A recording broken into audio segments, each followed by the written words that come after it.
میتونین باور کنین که کمتر از 1 ساعت میتونین این غذای خوشمزه رو درست کنید؟ بدون شک اگر فقط 1 بار درستش کنید دیگه بی خیالش نمیشین، چون فوق‌العاده راحت و خوشمزه است. طعمی که از ترکیب برنج، کباب و گوجه حس میکنین یه ترکیب بی‌نظیر و فوق‌العاده دلنشینه. این غذا میتونه یه انتخاب عالی برای خودتون یا میهمانانتون باشه. سلام، هدی یوسفی هستم. به آشپزخونه من خوش اومدین. ابتدا 200 گرم گوشت چرخ کرده رو توی ظرف میریزیم. 1 عدد پیاز درشتی که رنده کردیم و آب پیاز رو گرفتیم رو هم اضافه میکنیم. نوبت میرسه به ادویه ها. نوک قاشق چایخوری پودر سیر، نوک قاشق چایخوری فلفل سیاه، بعد 1 قاشق چایخوری سرخالی نمک، 1 قاشق مرباخوری سرپر سماق دودی، نوک قاشق چایخوری پودر دارچین و یه مقدار زعفران آسیاب شده اضافه میکنیم. حالا وقتشه که همه این مواد رو با هم ترکیب کنیم. البته اگر دوست دارین میتونین با دستکش ورز بدین، ولی چون حجم مواد کم بود من دارم با ته قاشق له میکنم و یه جورایی کارو در میارم. شما با هر روشی که دوست داشتین تمامی این مواد رو با هم مخلوط کنین. گوشتی که من امروز دارم استفاده میکنم گوشت تازه گوسفندیه. من امروز میخوام توی 2 ظرف قالبی غذامو سرو کنم. برای همین ابتدای کار گوشت رو 2 قسمت میکنم. شما بر اساس ظرف انتخابی خودتون تصمیم بگیرین. اگر بخواین توی قابلمه غذا رو درست کنین، خب توی این مرحله باید گوشتتون هم 1 تکه بشه. همینطور که مشاهده میکنید بین 2 لایه کیسه فریزر گوشت رو باز میکنم و به فرم 1 همبرگر در میارم. اگر که زمان دارید این گوشت رو 1 ساعت توی فریزر قرار بدین تا خودش رو بگیره. اگر زمان ندارین همین الان میتونید سرخش کنید. 3 تا 4 عدد گوجه فرنگی رو حلقه‌ای کردم. حلقه ها رو با قطر 1 سانتی متر برش زدم که موقع سرخ کردن له نشه. گوجه فرنگی تکمیل کننده طعم این غذاست و قابل حذف نیست. اگر که گوجه نباشه برنجتون خشک میشه. یه جورایی میتونم بگم که گوجه باعث میشه طعم غذاتون جا بیفته. تصور کنین توی هر لقمتون یه ذره از اون ته دیگه با گوجه نرم شده، کباب با گوشت تازه و سماق دودی باشه.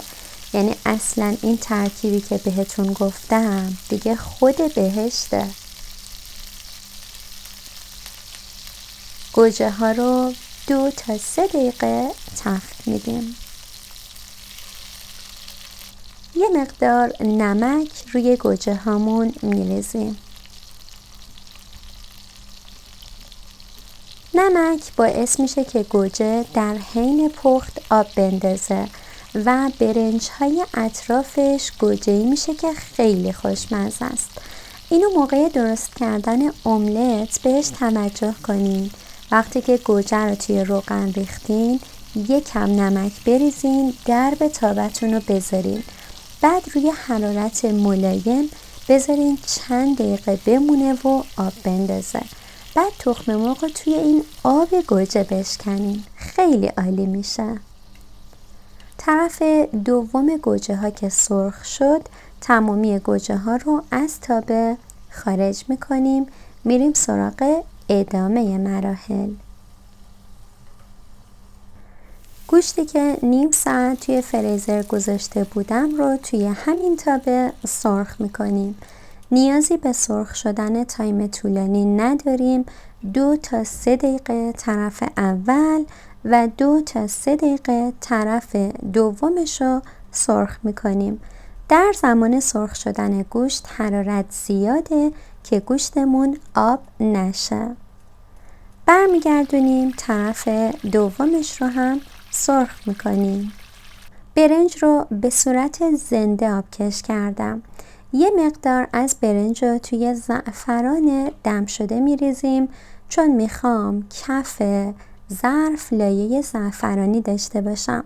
حالا شما اگر دوست داشتین میتونین کف ظرفتون لایه سیب زمینی بذارین، ولی سیب زمینی رو یه موقع حلقه‌ای برش ندین. سیب زمینی رو باید درشت رنده کنین، کف ظرفتون رو چرب کنید و 1 لایه سیب زمینی رنده شده کف ظرفتون بریزین. بعد هم با ته قاشق صاف و فشرده کنید. من کف و دیواره های این ظرف رو چرب کردم. قبلا هم توی چند تا از ویدیوهام از این قالبای تک نفره استفاده کرده بودم. اینها رو مثل قابلمه میتونین روی حرارت مستقیم قرار بدین. البته این ظروف رو به نام تک نفره میفروشن، ولی به نظر من 2 نفره است و طرح‌های مختلفی داره. گنجایش این ظرف‌های قالبی هم 1.5 پیمانه پلوپز برنجه. بعد از فشرده کردن برنج نوبت میرسه به گوشتی که سرخ کردیم. اطراف کباب رو با برنج آبکش شده پر میکنیم و حتما هر چیزی که توی ظرف میذاریم فشرده میکنیم چون میخوایم بعداً به صورت قالبی برش گردونیم. ممکنه که فکر کنین اگر برنج فشرده بشه شاید خوب دم نکشه، ولی دوستان این ظرف خیلی کوچیکه و حدوداً 1.5 پیمانه پلوپز گنجایششه. برای همین مقدار برنجمون کمه و خیلی عالی دم میکشه.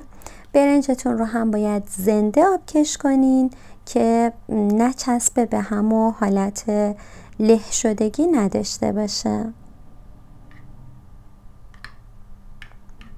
کاملا برنج رو صاف میکنم و بعد 1 لایه از گوجه فرنگیایی که سرخ کردیم روی برنج میذاریم. اگر بخواین خیلی دیگه طعمش متفاوت و خاص باشه میتونید گوجه ها رو توی کره سرخ کنید. حواستونم باشه که کباب و گوجه ها هیچ کدومشون به دیواره قالب برخورد نکنه. یه مقدار سماق دودی روی گوجه ها میریزیم که تکمیل کننده طعم این غذاست. میرسیم به آخرین لایه که لایه برنج سفیده. برنج رو روی گوجه ها میریزیم و تمامی حفره هایی که هست رو پر میکنیم و با ته قاشق فشرده میکنیم. اگر که حفره ها به خوبی پر نشن موقع برگردوندن اون برنج به صورت قالبی دیگه در نمیاد و میشکنه. اگر ارتفاع قالبتون زیاد بود میتونین 2 لایه گوجه بذارین، یعنی 1 لایه زیر کباب و 1 لایه بالای کباب گوجه داشته باشین. با توجه به اینکه حجم برنج کمه زمان دم کشیدنش 20 تا 25 دقیقه است.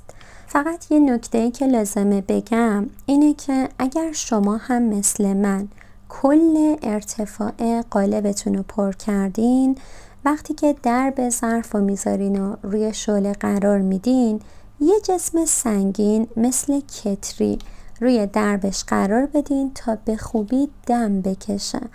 اگر این کار رو نکنین بخار از لای درش خارج میشه و برنج به خوبی دم نمیکشه. نکته دیگه ای نمیمونه، میخوایم خروجیش رو با هم دیگه ببینیم، ولی قبلش اگر تا اینجای ویدیو رو دوست داشتین لطفاً لایک کنید، نظر خودتون رو برام کامنت کنید چون کلی ازتون انرژی میگیرم.